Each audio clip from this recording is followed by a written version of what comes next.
They say they want to fix immigration, but listen closely. Jasmine Crockett just exposed why Republicans need it broken, and she did it right to their faces. Chair, and thank you so much to our governors. And I want to say I apologize. I apologize for the abuse that you are facing in this committee that is supposed to be about waste, fraud, and abuse. And I also apologize for wasting your time, because this is nothing more than political theater. Now, again, this committee is supposed to be about waste, fraud, and abuse. We did not have to have this faux creation of Doge. The committee itself, that is our job. So what I want to talk about is something that the American people may want to know, which is economically, how is this impacting them?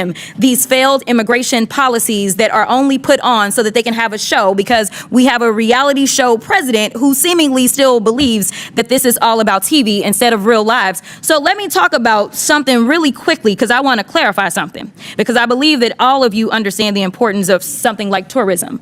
Are you aware, any of you, are you aware as to whether or not tourism in the United States is anticipated to decrease to the extent that we are estimated to lose $12.5 billion in international vendor spending in just the year 2025?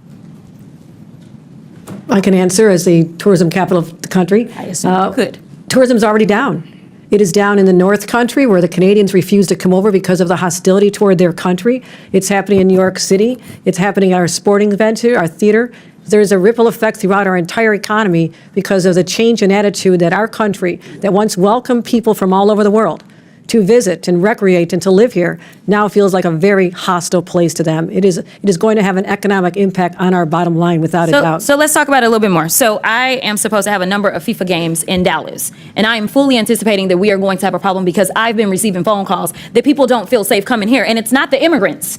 It's this government that is making them feel unsafe. But let me also do this, because they love to cherry pick. They can find, any one person that has been killed. And if they've been killed by an immigrant, then God darn it, every single immigrant is going out and they are killers. And that is the problem. But they don't want to talk about white supremacy. I don't know how many hearings we going to have about the fact that there's been this one immigrant that killed this one person. And no, I'm not excusing any killings by them or white supremacists. But they haven't had these hearings. We didn't have a hearing on Buffalo and what happened there. We didn't have a hearing on El Paso and what happened there. We didn't have a hearing on Charleston and what happened there. So it's interesting that they pick and choose, because it seems like they love to pal around with the white supremacists, and so they don't want to talk about certain other things. But economically, I want to make sure that we're making this point again, because I know that Governor Pritzker, you were the beneficiary of a lot of things from the state of Texas.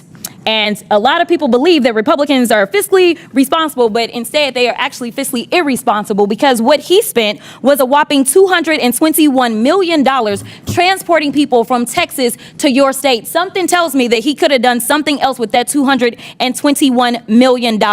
In addition to that, I know that there's been some conversations about what's going on in LA, and they want to say that it's riots because they didn't want people to keep talking about, say, the Epstein files or whatever other drama was popping off between the president and his little friend. So they wanted to change the conversation to immigration because they feel like, well, the polling is in our benefit. But let me tell you something. If they cared about making sure we were going to be fiscally responsible, they would tell the American people that it cost them $134 million to send the National Guard to LA for the quote unquote riots that the governor didn't ask for, nor did the mayor of LA ask for. And they sent them over there, and they say that they care about our service members, yet they sent them and they were laying on the floor. They did not provide for food. So I don't know why we would believe that, number one, they want to fix this. They don't want to fix this, because the brokenness is a feature, not a flaw of the system, because it is beneficial to them when it comes to campaigning.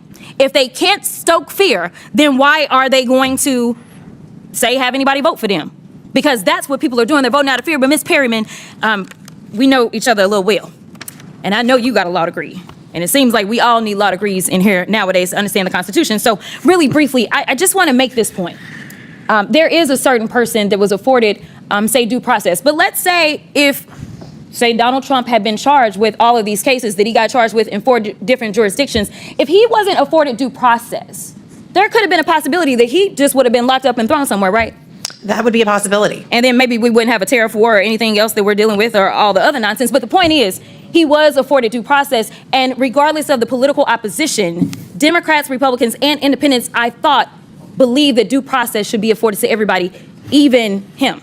Due process is for everyone. Okay, so the Fifth Amendment doesn't say that it's just for the people that are Americans.